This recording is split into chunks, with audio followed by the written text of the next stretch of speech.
Mudslinging so early. Oh, it's recording. Yay. The vapors. Oh, look at all the smoke. Smoke bomb. Cut. Do it again. Okay. She didn't know Dad like I did. That's why. God, I wish I had a real name. Too, I have one hell of a set of balls on me. We're looking a little bit. Hey everyone, thanks again for tuning in. This is Lena Barraza, and welcome to my little corner of YouTube. I hope you enjoy it. Now, what I'm going to be talking about today is a very, very, very popular subject that I get.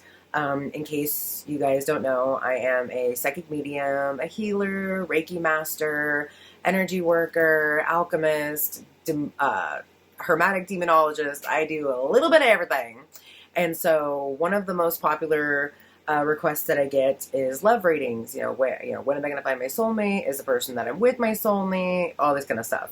So then I decided to do a video on soulmates so that people can better direct their energy towards what it is they actually want. Now, people are very confused. Some people believe that the twin flame is the same thing as a soulmate, and it's not. And then people also aren't aware of how vast the term soulmate actually is. There's soulmates, there's soulmate life partner, there's kindred spirits, and then of course, twin flames. Now, starting with twin flames, that's a really good one. A twin flame is a relationship of which you enter where you learn the worst parts about yourself in a relationship. Okay, so like for instance, I was with this big dumb possessed piece of shit douchebag named Mike, right? He was definitely a twin flame of mine because I did not realize until I was in that relationship that I was the cause of a lot of shit. Now, like, I wasn't the total cause of shit, okay? But I'm not afraid to say when I did wrong. I did wrong because I was so encompassed with this individual's good looks and was so flattered that somebody that good looking would ever be into me that I let shit slide. And I let shit slide that I should have never ever allowed to slide. Like, he stole my prescribed medications. He stole alcohol from my friends. He would get shit tanked and then turn into an evil possessed pig. And all of this. And all this could have been avoided had I spoke my personal truth. And so that was my biggest issue with relationships, is the fact that I was not speaking my personal truth. Well, now that I've learned that lesson, I'm done with that twin flame and never, ever gonna get back with an individual like that ever again. And so now I have learned. And so therefore, the term twin flame is basically somebody who fires you up and brings out the worst in you so that you can learn from that experience. Another thing is kindred spirits. So kindred spirits are the souls of like your best friends that you've made throughout your lifetimes that follow you around. So for me, I've been reincarnated over 21,000 times. And so I have a lot of kindred spirits. I've also have a lot of kindred spirits that I've helped throughout the millennia that find me again. And so a lot of times you'll be one of those people that are like, God, where do I know her from? I know her from fucking somewhere. It's because we shared a past life together, honey. That's why. And that's why I look familiar to you. It's my soul that's familiar, not just like the way I look. Oh, another thing I wanted to mention is I have created a wonderful soulmate spell. I've taken little bits of different sort of love spells over the millennia and come up with this really awesome soulmate spell. Now, the thing about love spells is you can't do anything to cast on somebody it's going to take their free will away. Anytime you cast something that takes somebody's free will away, you are going to pay into that karma times 3, okay? Karma is a bitch, and she always gets her revenge, and it always happens when you least expect it, or when you're in the happiest moment of your life is when she'll come and kick your ass.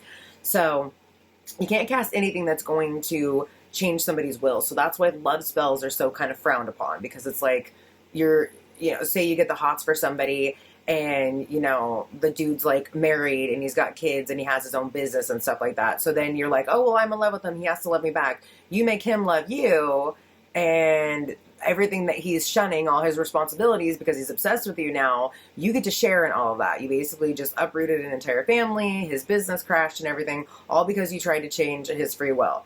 And so that's part of the issues that stand with love spells. And so that's why you don't want to cast anything that's going to cause anybody's free will to be changed. So this wonderful love spell that I came up with, I actually don't call it a love spell, I call it a soulmate spell. And it's basically where we send a beacon into the universe saying that you are ready to meet your perfectly matched soulmate. And it takes a little while. Sometimes it takes months. We use planetary magic. Planetary magic is the slowest magic, but it's also one of the most powerful magics. And so it takes a few months. But by the time that soulmate comes into your life, it is like boom, two magnets meeting, and it's wonderful. I have never, ever, ever, ever, ever, ever had anybody not find their soulmate after casting this spell. Even though, yes, it has been times where it's taken years, but like I said, it's worth waiting. And then also understanding what it is that we go through and how a soulmate works. So, okay, the reason why people don't typically find their soulmates when they're young and live out the rest of their lives happily ever after is because you have to see yourself as an uncut diamond. So every relationship that you get into cuts you a little more and a little more and a little more until you are that lovely, beautiful, pear-shaped diamond that you've always wanted to be, or in my case, a princess cut, that you've always wanted to be. And then your soulmate will recognize you for this. They will recognize everything about you. And you'll also have that sense of familiarity because they'll be the one that's followed you around through all your existences. And so that's why, when you're 16 and you're wanting to find your soulmate and you think that the guy you're dating is, and later on, years later, you find out that's not him. And then things like that. Things like this happen all the time because we are so focused on getting into a relationship that we're not focused on turning ourselves to the best versions of ourselves. And the reason for that is because it would do no good for you to meet your soulmate at an inconvenient time in your life. So like, okay, for me, there was a few years where I didn't have any money or any job or any income because I had filed for disability and lost my job due to a medical issue and hadn't had my back surgery yet. So that was not a prompt time for me to be able to find my soulmate because then he would have been the one having to take care of me. And that's not what relationships are relied on. That's certainly not how they should start.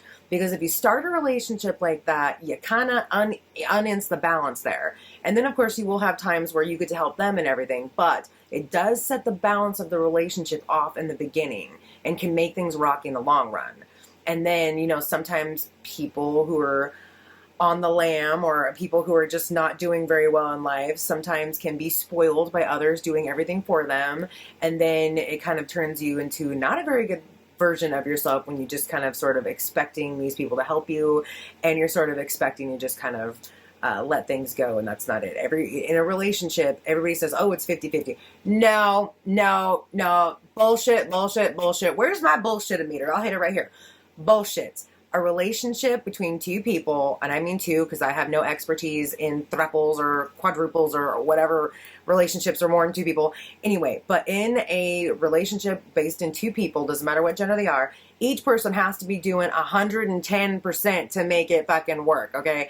Everybody says, oh, it's 50-50. No, it is not. No, it is not. That means it's okay that somebody only halfway cleans the kitchen. Everybody's going to be satisfied. Nope. If that kitchen's not completely cleaned after I just made a big old meal and somebody else is going to clean it, then what the hell?